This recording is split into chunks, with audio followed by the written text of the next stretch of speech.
ಅದು ವಿಶೇಷ ಕಾಳಜಿ ಅನ್ನೋದಕ್ಕಿಂತಲೂ ನಾನು ರಾಯಚೂರಿನಲ್ಲಿ ನೆಲೆಗೊಂಡಂಥ ಯುನಿಸೆಫ್ನ ಒಂದು ಅಂದರೆ ಯುನಿಸೆಫ್ ನಿಮಗೆ ಗೊತ್ತಿರೋ ಹಾಗೆ ಬೇರೆ ಬೇರೆ ಕೆಲಸಗಳನ್ನು ಮಾಡೋದ್ರ ಜೊತೆಗೆ ಮಕ್ಕಳ ಹಕ್ಕುಗಳ ರಕ್ಷಣೆ ಕುರಿತಾಗಿಯೂ ಹೆಚ್ಚು ಕೆಲಸ ಮಾಡುತ್ತೆ. ಅಂಥ ಯುನಿಸೆಫ್ನ ಒಂದು ಕಚೇರಿಯಲ್ಲಿ ಆ ಭಾಗದ ಯುನಿಸೆಫ್ನ ಚಟುವಟಿಕೆಗಳಿವೆ, ಅವುಗಳನ್ನ ದಾಖಲಿಸೋಕ್ಕೋಸ್ಕರ ಅಂತ ನನ್ನ ನಿಯೋಜಿಸಲಾಗಿತ್ತು.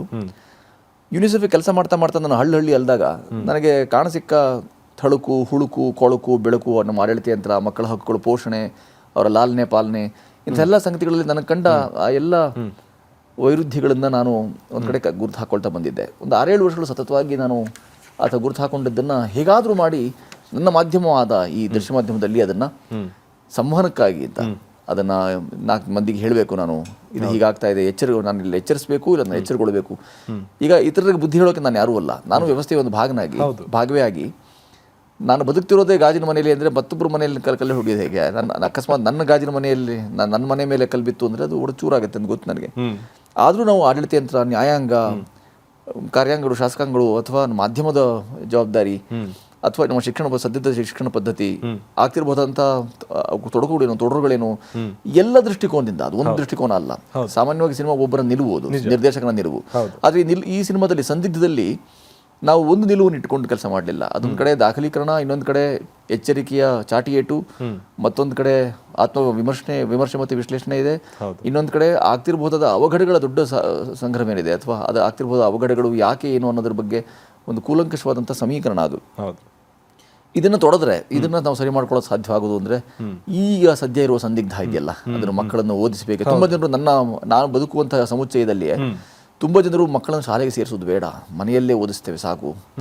ಅವರು ಲೆಕ್ಕಾಚಾರಗಳನ್ನು ಕೊಡ್ತಾರೆ. ಭಾಳ ಹೇಗೆ ಲೆಕ್ಕಾಚಾರ ಕೊಡ್ತಾರೆ ಅಂದರೆ, ನೋಡಿ, ಪ್ರತಿ ವರ್ಷ ಮಗುವಿಗೆ 1 ಲಕ್ಷ ಖರ್ಚು ಮಾಡ್ತೇವೆ. 15 ವರ್ಷ ಅದು ತನ್ನ SLC ಮುಗಿಸುವ ವೇಳೆಗೆ ಏನಿಲ್ಲ ಅಂದ್ರೆ ಒಂದು 30 ಲಕ್ಷಗಳನ್ನು ಖರ್ಚು ಮಾಡಿರ್ತೇವೆ. ಅದೇ 30 ಲಕ್ಷಗಳನ್ನು ನಾನು ಮಗುವಿನ ಹೆಸರಿಗೆ ಎಲ್ಲಾದರೂ ಇಟ್ಟುಬಿಟ್ರೆ ಅದು ಆನಂದವಾಗಿ ಸಂಬಳದ ಬದಲಿಗೆ ಆ ಹಣದಲ್ಲಿ ಬದುಕ್ತಾ ಹೋಗ್ಬಿಡುತ್ತಲ್ಲ ಅಂತ ಆ ಥರದ ಒಂದು ಅನುಪಾತವನ್ನು ಕೊಡ್ತಾರೆ ಅವರು. ನೋಡಿ, ಹೀಗೆಲ್ಲ ಇದೆ ಅದು. ಈ ಥರ ಸಮೀಕರಣ ಕೇಳಿದಾಗ ನನಗೆ ಇದೇನಪ್ಪ, ನಾವು ಈ ಥರ ಯಾವ ದಿಕ್ಕಿನಲ್ಲಿ ಹೊರಟಿದ್ದೇವೆ ಅಂತ ಅನ್ನಿಸಿ ಅವೆಲ್ಲವನ್ನೂ ಸಾರಾಸಗಟಾಗಿ ಕೂಲಂಕಷ ಅಧ್ಯಯನಕ್ಕೆ ನಾನು ಅದು ಒಳಪಡಲಿ ಅನ್ನೋ ಕಾರಣಕ್ಕೋಸ್ಕರ ಸಂದಿಗ್ಧವನ್ನು ಮಾಡಿದ್ದೇನೆ. ಸಂದಿಗ್ಧದ ಶ್ರೇಯ ಕೇಂದ್ರ ಸರ್ಕಾರದ ಮಹಿಳಾ ಮತ್ತು ಮಕ್ಕಳ ಕಲ್ಯಾಣ ಇಲಾಖೆ, ಅದರ ಮಂತ್ರಿಗಳು ಆಗಿರ್ಬೋದಂಥ ಸನ್ಮಾನ್ಯ ಶ್ರೀಮತಿ ಮನೇಕಾ ಗಾಂಧಿಯವರು ಸಹ ಸಿನಿಮಾವನ್ನು ವೀಕ್ಷಣೆ ಮಾಡಿ, ರಾಜ್ಯ ಮಕ್ಕಳ ಹಕ್ಕುಗಳ ಆಯೋಗ ಮತ್ತು ರಾಷ್ಟ್ರೀಯ ಮಕ್ಕಳ ಹಕ್ಕುಗಳ ಆಯೋಗ ಅವೆಲ್ಲವೂ ಅವರನ್ನು ನೋಡಿ ಇದು ಯುಕ್ತ ಸಲಹೆ ಇರುವಂಥ ಸಿನಿಮಾ, ಇದನ್ನು ಬೇರೆ ಬೇರೆ ಭಾಷೆಗಳಿಗೆ ತರ್ಜುಮೆ ಮಾಡಿ ಇದನ್ನು ತಲುಪಿಸ್ತಕ್ಕದ್ದು, ದಾಟಿಸ್ತಕ್ಕದ್ದು ಅನ್ನೋದನ್ನು ಸಹ ನನಗೆ ಪತ್ರ ಮುಖಾಂತರ ರವಾನೆ ಮಾಡಿದ್ದಾರೆ. ರಾಜ್ಯ ಸರ್ಕಾರವು ಆದೇಶ ಮಾಡಿ ಇದು ರಾಜ್ಯದಾದ್ಯಂತ ರಾಜ್ಯವ್ಯಾಪಿ ಪ್ರದರ್ಶನಗಳನ್ನು ಕಾಣಬೇಕು ಅಂತ ಹೇಳಿ ಸರ್ಕಾರ ನನಗೆ ಆದೇಶ ಹೊರಡಿಸಿದ್ದಿದೆ. ಅಂದರೆ ಆದೇಶ ಅಂದರೆ ನಿರ್ದೇಶ ಕೊಟ್ಟಿದೆ, ಅದನ್ನು ಆದೇಶವಾಗಿ ಪರಿವರ್ತಿತವಾಗಬೇಕು. ಆದೇಶ ನಿರ್ದೇಶಗಳಿಂದ ಸಿನಿಮಾ ಒಂದು ಪ್ರದರ್ಶನ ಆಗೋಲ್ಲ ಅನ್ನೋದು ನಾನು ಬಲ್ಲೆ. ಹಾಗಾಗಿ ಆಯಾ ಇಲಾಖೆಗಳಿಗೆ ಹೋಗಿ ಬಾರಿ ನಾನು ಅವ್ರನ್ನ ಅಲವತ್ಕೊಳ್ತಿದ್ದೇನೆ, ದಯಮಾಡಿ ಅವಕಾಶ ಮಾಡಿಕೊಡಿ. ಮಕ್ಕಳಿಗಾಗಿ ಮಾಡಿದ ಸಿನಿಮಾ ಅಲ್ಲ ಇದು, ಮಕ್ಕಳ ಸಿನಿಮಾ ಅಂತ ಹೇಳಿ ನನ್ನ ಮಾನನೀಯ ಸಂಸ್ಥೆ ಪ್ರಮಾಣ ಪತ್ರ ಮಂಡಳಿ ಏನಿದೆ ಅದನ್ನ ಪುರಸ್ಕರಿಸಿದೆ, ಇದು ಮಕ್ಕಳ ಸಿನಿಮಾ ಅಂತ. ಆದರೆ ಇದು ಮಕ್ಕಳಲ್ಲದೆ ಮಕ್ಕಳನ್ನು ಸಾಕುವ ಹಿರಿಯರಿದ್ದಾರೆ, ಪೋಷಕರಿದ್ದಾರಲ್ಲ, ಅವ್ರ ಪೋಷಕರು ಅಥವಾ ಅದರ ಮಕ್ಕಳನ್ನೇ ಲಾಲನೆ ಪಾಲನೆಗೋಸ್ಕರ ಇದ್ದಂಥ 10 ಇಲಾಖೆಗಳನ್ನು ಗುರುತಿಸ್ಕೊಂಡಿದೆ ಸರ್ಕಾರ. ಆ 10 ಇಲಾಖೆಗಳು ಮಕ್ಕಳ ಪಾಲನೆಗೆ, ಲಾಲನೆಗೆ ಅಥವಾ ಅವರ ಮಕ್ಕಳ ಹಕ್ಕುಗಳ ಉಲ್ಲಂಘನೆ ಆಗದ ರೀತಿಯಲ್ಲಿ ಅದನ್ನು ನೋಡ್ಕೊಳ್ಳೋ ಸಲುವಾಗಿ ಅದನ್ನು ಜವಾಬ್ದಾರಿ ಹೊರಸಿದೆ. ನಾವು ಎಷ್ಟು ಮಟ್ಟಿಗೆ ಜವಾಬ್ದಾರಿ ನಿರ್ವಹಣೆ ಮಾಡ್ತಾ ಇದ್ದೇವೆ ಅನ್ನೋ ಪ್ರಶ್ನೆಗೋಸ್ಕರ ಆ ಉತ್ತರಗಳನ್ನು ಹುಡ್ಕೊಳ್ಳೋಕ್ಕೋಸ್ಕರ ಸಂದಿಗ್ಧ ನೆರವಾಗುತ್ತೆ. ಸಂದಿಗ್ಧ ಈಗ ಒಂದು 4-6 ತಿಂಗಳ ಹಿಂದೆ ಅಷ್ಟೇ ನಾವು ಮಾಡಿ ಮುಗಿಸಿದ್ದೇವೆ. ನಾವು ಪ್ರಪಾತಕ್ಕೆ ಮಾಡಿದ ಪರಿಕ್ರಮವನ್ನೇ ಸಂದಿಗ್ಧಕ್ಕೂ ಮಾಡ್ತಾ ಈಗಾಗಲೇ 15 ಪ್ರದರ್ಶನಗಳನ್ನು ಬೇರೆ ಬೇರೆ ಕಡೆ ಮಾಡ್ಕೊಂಡು ಬಂದಿದ್ದೇವೆ. ನಮಗೆ ಪ್ರತಿಕ್ರಿಯೆ ಅನ್ನೋದಕ್ಕಿಂತಲೂ ಸಂವಹನಕ್ಕೆ ಇಟ್ಟುಕೊಂಡ ಪ್ರಬಲ ವೇದಿಕೆ ಸಿನಿಮಾ ಆಗಿರೋದ್ರಿಂದ ಆ ಸಿನಿಮಾ ಮುಖಾಂತರ ನಾವು ಜ್ವಲಂತ ಸಮಸ್ಯೆಗಳು ಮತ್ತು ಈಗ ನಮ್ಮನ್ನು ತೀವ್ರವಾಗಿ ನರಳಿಸುವ, ಕಾಡಿಸುವ, ಕೆರಳಿಸುವ ಸಂಗತಿಗಳನ್ನು ಅದಕ್ಕೆ ಸಂವಾದಿಯಾಗಿ ಮಾಧ್ಯಮ ಬಳಕೆ ಮಾಡೋದ್ರ ಮುಖಾಂತರ ಇದನ್ನು ದುಡಿಸ್ಕೊಳ್ಳೋದಕ್ಕೆ, ಮಾಧ್ಯಮವನ್ನು ದುಡಿಸ್ಕೊಂಡು ನಮಗೆ ಅದರಿಂದ ದುಡಿಮೆ ಆಗಬೇಕಾಗಿಲ್ಲ. ನಿಮಗೆ ಗೊತ್ತಿರೋ ಹಾಗೆ ದುಡಿಮೆ ಬೇರೆ ಎಲ್ಲಿಯೂ ಆಗುತ್ತೆ, ಕಲಾವಿದನಾಗಿಯೋ ಇನ್ನೆಲ್ಲಿಯೋ ಬೇರೆ ಬೇರೆ ನಡೆದು ಬಿಡುತ್ತೆ. ಪಾಪ ಅವರೆಲ್ಲರೂ ಅನ್ನ ಹಾಕಿದ್ದಾರೆ, ಅವಕಾಶ ಕೊಟ್ಟು ಅನ್ನ ಹಾಕಿದ್ದಾರೆ, ಅವರೆಲ್ಲರೂ ಸ್ಮರಣೀಯರು. ಅದರೊಟ್ಟಿಗೆ ನಾನು ಯಾರೂ ಸಾಮಾನ್ಯವಾಗಿ ಕೇಳೋದು, ಹೌದು ನೀವು ಈ ಬಗ್ಗೆ ಸಿನಿಮಾ ಮಾಡಿ ಕಷ್ಟಪಡ್ತೀರಿ ತುಂಬ, ಯಾಕೆ ವ್ಯಾಪಾರಿ ತಂತ್ರಗಳಿರುವಂಥ ಸಿದ್ಧ ಸೂತ್ರಗಳ ಸಿನಿಮಾ ಮಾಡೋದಿಲ್ಲ? ಅದನ್ನು ಮಾಡೋಕ್ಕೆ 7 ಮಂದಿ ಇದ್ದಾರೆ ಆಗಲೇ. ಅವರೊಟ್ಟಿಗೆ ನಾನು ಸೇದ ಮತ್ತೋರ್ವನಾಗಿ ಇರಲಾರ್ದೆ ಮಾಧ್ಯಮದ ಸದ್ಬಳಕೆ ಆಗಬೇಕು, ಇದ್ರ ಮುಖಾಂತರ ಇನ್ನೊಂದಷ್ಟು ಹೇಳಬೇಕು ಅನ್ನೋ ಒಂದು ಮನಸ್ಸಿಗಿದೆ. ಹಾಗಾಗಿ ನಾನು ಇಂಥ ಪ್ರಯತ್ನಗಳನ್ನು, ಅದು ಕಿರಿಕಿರಿಯಾಗಿ ಹೊರಬಂದದ್ದೇ ಹೊರತು ಕಿರಿತರಿಯಲ್ಲಿನೂ ಸಾವಿರಾರು ಕಂತುಗಳನ್ನು ನಿಭಾಯಿಸಿದ್ದಾಯಿತು. ಅಲ್ಲೆಲ್ಲೂ ತುಂಬ ಸುಖದಾಯಿಯಾದಂಥ, ಅಂದರೆ ನಮಗೆ ನಾವು ಏನನ್ನು ದಾಟಿಸಬೇಕು, ಏನನ್ನು ದಾಟಿಸಿದ್ರೆ ಮಾಧ್ಯಮದ ಬಳಕೆ ಆಗಿರೋ ಸ್ಪಷ್ಟತೆ, ತೀವ್ರತಮ ಸ್ಪಷ್ಟತೆ ಇಟ್ಟುಕೊಂಡು ಮುಂದುವರೆದವ್ರು ನಾವು. ನೀವು ಹೇಳ್ತಿರೋದು ನಿಜ. ಆಯಾ ಮಾಧ್ಯಮಗಳಿಗೆ ಅದರದೇ ಆದ ವರಸೆಗಳಿವೆ, ಸೂತ್ರಗಳಿವೆ, ತತ್ವಗಳಿವೆ, ಸಿದ್ಧಾಂತಗಳಿವೆ. ಆ ತತ್ವ ಸಿದ್ಧಾಂತಗಳಿಗೆ ಅನುಗುಣವಾಗಿ ನಾನು ನಡಿಬೇಕಾಗತ್ತೆ. ಹಾಗೆ ನಡೆಯದ ಹೊರತು ಕೆಲಸ ಮೇಲೋಗ್ರವೇ ಆಗುತ್ತೆ. ಯಾಕೆ ಮೇಲೋಗ್ರ ಅಂತ ಹೇಳ್ತೇನೆ ಅಂತಂದರೆ, ರಂಗನಟನೆ ಒಂದು ಕ್ಯಾಮ್ರಾ ಮುಂದೆ ಅಥವಾ ಕಿರಿತೆರೆಯಲ್ಲೂ ಹಿರಿತೆರೆಯಲ್ಲೂ ನಿಮಗೆ ಅದು ಏನೂ ಸಹಾಯ ಮಾಡಲಾರದು.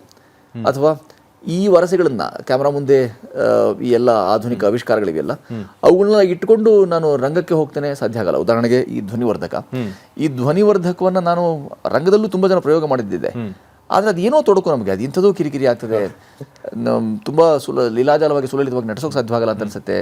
ಆಮೇಲೆ ವೀಕ್ಷಕವರ್ಗೂ ಕಿವಿಗೆ ಅಪ್ಪಳಿಸುವ ಮಾತು ಅಂತ ಅನ್ಸುತ್ತೆ. ರಂಗಕ್ಕೆ ಬೇಕಾದಂಥ ವರಸೆಗಳು, ರಂಗ ಸೂತ್ರಗಳೇನಿವೆ ಅವುಗಳನ್ನು ಎಲ್ಲೆಲ್ಲಿಯೂ ಮತ್ತೆ ಆನ್ವಯಿಕವಾಗಿ ನೋಡೋಕೆ ಸಾಧ್ಯ ಆಗೋದಿಲ್ಲ. ಅದು ಬೇರೆಯೇ ಆದಂಥ ವಲಯ. ಆ ವಲಯದ ಬೇಡಿಕೆಗಳು ಬೇರೆ ಇವೆ, ಆ ವಲಯದ ನೀಡಿಕೆಗಳು ಬೇರೆ ಇವೆ. ಅಂಥ ಬೇಡಿಕೆ ನೀಡಿಕೆಗಳು ಆ ಸಮಗ್ರವಾದಂಥ ಪರಿಚಯ ಯಾರಿಗಿದೆ ಅವರು ಅದನ್ನು ಸದ್ಬಳಕೆ ಮಾಡ್ಕೊಳ್ಳೋಕೆ ಅವಕಾಶ ಆಗುತ್ತೆ. ರಂಗದ ವರಸೆಗಳನ್ನು ಅಥವಾ ರಂಗದಲ್ಲಿ ಕಲಿತ ಎಲ್ಲ ಪಾಠಗಳನ್ನು ಇದಕ್ಕೆ ನಾನು ತರ್ತೇನೆ ಅಥವಾ ಇದನ್ನು ಯಥಾವತ್ತಾಗಿ ನಿಭಾವಣೆ ಮಾಡ್ತೇನೆ, ಸಾಧ್ಯ ಆಗೋದಿಲ್ಲ. ಕೆಲವು ಪೂರಕ ಅಂಶಗಳು, ಉದಾಹರಣೆಗೆ ಆತ್ಮವಿಶ್ವಾಸವಾಗಲಿ, ಅಥವಾ ಯಾರನ್ನಾರು ಮಾತಾಡಿಸ್ಬೇಕಾದಾಗ ನನ್ನ ಮುಖಭಾವ ಹೇಗಿರಬೇಕು, ಸ್ನಾಯುಗಳು ಎಷ್ಟಿದೆ ಮುಖದಲ್ಲಿ, ಇಂಥ ಎಲ್ಲ ತುಂಬ ಮೂಲಭೂತ ಅಂಶಗಳು, ಮೂಲಭೂತ ಪ್ರಜ್ಞಾನ ಏನಿದೆಯಲ್ಲ, ಆ ಪರಿಜ್ಞಾನ ನಿಮಗೆ ರಂಗ ಕಲಿಸ್ಕೊಡ್ತಾ ಇದೆ. ಆದರೆ ಅದನ್ನು ಮುಂದುವರಿಕೆಯಾಗಿ ನೀವು ಅದನ್ನು ಹೇಗೆ ಬಳಕೆ ಮಾಡ್ತೀರಿ ಬೇರೆ ಬೇರೆ ಮಾಧ್ಯಮಗಳಲ್ಲಿ ಹರಿದು ಹೋದಾಗ, ಹಾಗೆ ಕತ್ತು ಚಾಚಿದಾಗ ಅನ್ನೋದ್ರ ಬಗ್ಗೆ ಅವರವರು ಅವರ ವ್ಯಕ್ತಿಗತ ನೆಲೆಗಟ್ಟಿನಲ್ಲಿ ಅದನ್ನು ಸರಿ ಮಾಡ್ಕೊಳ್ತಾ ಹೋಗ್ತಾರೆ. ಆದರೆ ಒಂದು ಧೀಶಕ್ತಿ ಏನಿದೆ, ರಂಗಭೂಮಿಯಲ್ಲಿ ಕೆಲಸ ಮಾಡಿದಂಥವ್ರ ಧೀಶಕ್ತಿ ಏನಿದೆ, ಅದರ ಇಣುಕು ನೋಟ, ಈ ಎಲ್ಲ ಸಂಬಂಧಿತ ಬೇರೆ ಬೇರೆ ಇತರೆ ವಲಯಗಳಿಲ್ಲ, ಅವುಗಳಲ್ಲಿ ಇಣುಕು ಖಂಡಿತವಾಗಿಯೂ ಇರುತ್ತೆ. ಅದು ಸಹಕಾರಿಯಾಗಿಯೂ ಪೂರಕವಾಗಿಯೂ ಕೆಲಸ ಮಾಡುತ್ತೆ. ಇಲ್ಲಿ ಮಾಡಿದವರು ಮರಳಿ ತುಂಬ ಜನರು ನಾನು ಗಮನಿಸ್ತೇನೆ. ಬಹು ಎತ್ತರಕ್ಕೆ ಇದು ಬೆಳ್ಳಿ ಪರದೆ, ಇದು ಆ ಬೆಳ್ಳಿಯಲ್ಲಿ ಮಿನುಗಿದಂಥ ತುಂಬ ಜನ ತಾರೆಯರು ಮರಳಿ ರಂಗಭೂಮಿಗೆ ಬಂದವರು ಇದ್ದಾರೆ. ರಂಗಭೂಮಿಯನ್ನ ಅಥವಾ ರಂಗಸ್ಥಳವನ್ನು ತುಂಬ ಚಿಮ್ಮು ಹಲಗೆಯಾಗಿ ಮಾಡಿಕೊಂಡು ಬೇರೆ ಬೇರೆ ವಲಯಕ್ಕೆ ಹಾದು ಹೋದವರು ಇದ್ದಾರೆ. ಕೆಲವರು ಹಾದು ಹೋದವರು ಮರೆತೇ ಬಿಟ್ಟಿದ್ದಾರೆ, ಇನ್ನು ಕೆಲವರು ಅದಕ್ಕೆ ಅಂಟಿಕೊಂಡಿದ್ದಾರೆ. ನನ್ನಂಥವರು ಅದ್ರ ಬಗ್ಗೆ ಕೇವಲ ಭಕ್ತಿ ಭಾವವನ್ನು ಇಟ್ಕೊಂಡು ಜೊತೆಗೆ ಕೈಲಾದ ಯಾವಾಗಲೂ ಒಂದು ರಂಗತಂಡ ಮಾಡಿ ನಾವು ನಿಮಗೆ ಜೊತೆಗೆ ಇರ್ತೇವೆ, ರಂಗದಲ್ಲಿ ಈ ಸಾಧ್ಯತೆಗಳಿವೆ ನೋಡಿ, ಯಾಕೆ ಮಾಡಬಾರ್ದು ಅಂತ ಅನ್ಸುತ್ತೆ. ಈ ಥರದ್ದೆಲ್ಲ ಪೂರಕವಾದ ಕೆಲಸಗಳನ್ನು ಮಾಡ್ತಾ ಇದ್ದಾರೆ. ಹೇಳ ಜನ ಬಹಳ ಸ್ಪಷ್ಟವಾದಂಥ ಗೆರೆಗಳನ್ನು ಹೇಳ್ಕೊಂಡಿದ್ದಾರೆ ಅದಕ್ಕೆ. ಇದು ರಂಗದ್ದು. ಅದಕ್ಕೆ ಕಾರಂತರ ಯಾವಾಗಲೂ ಹೇಳ್ತಾ ಇದ್ದದ್ದು ಅದೇ ಒಂದು ಮಾತು, ಕಿರಿತೆರೆ ಇರುವುದನ್ನು ಕಿರಿದಾಗಿ ತೋರಿಸುತ್ತೆ, ಹಿರಿತೆರೆ ಇರುವುದನ್ನು ಹಿರಿದಾಗಿ ತೋರಿಸುತ್ತೆ, ರಂಗಭೂಮಿ ಮಾತ್ರವೇ ಇದ್ದದ್ದನ್ನು ಇದ್ದ ಹಾಗೆಯೇ ತೋರಿಸುತ್ತೆ ಅನ್ನೋದನ್ನೆಲ್ಲ. ಅಂಥ ಎಲ್ಲ ಹೇಳಿಕೆಗಳು ಅಥವಾ ಅಂಥ ಎಲ್ಲ ವಿಚಾರಧಾರೆ, ಆ ಆಲೋಚನಾ ಕ್ರಮ ಪ್ರತಿ ಮನುಷ್ಯನಿಗೆ ಇದರಲ್ಲಿ ತೊಡ್ಕೊಂಡವನಿಗೆ ಅದು ಆಘಾತಕಾರಿಯಾಗಂತೂ ಖಂಡಿತವಾಗೂ ಇಲ್ಲ. ಅರೆ ಇದೇನಪ್ಪ ಸಾಂಸ್ಕೃತಿಕ ಆಘಾತ, ಇದೆಲ್ಲಿ ಬಂದ್ಬಿಟ್ಟೆ ಅಂತ ಅನ್ಸದೇ ಇಲ್ಲ. ಅದು ಪರಸ್ಪರ ಪೂರಕವಾಗಿ ಸಹಾಯ ಮಾಡುತ್ತೆ. ಪಾರಸ್ಪರಿಕ ಸಹಾಯದಿಂದಾಗಿ ಇವೆಲ್ಲವೂ ನಿಂತ್ಕೊಂಡಿದೆ ಇದು ಅಂತ ಅನ್ಸುತ್ತೆ. ಯಾವುದನ್ನು ಜರೆಯುವ ತೆಗಳುವ ಇದು ಸರಿಯಲ್ಲ ಅಂತನ್ನುವ ಆ ವಿಚಾರವಲ್ಲ ಇದು.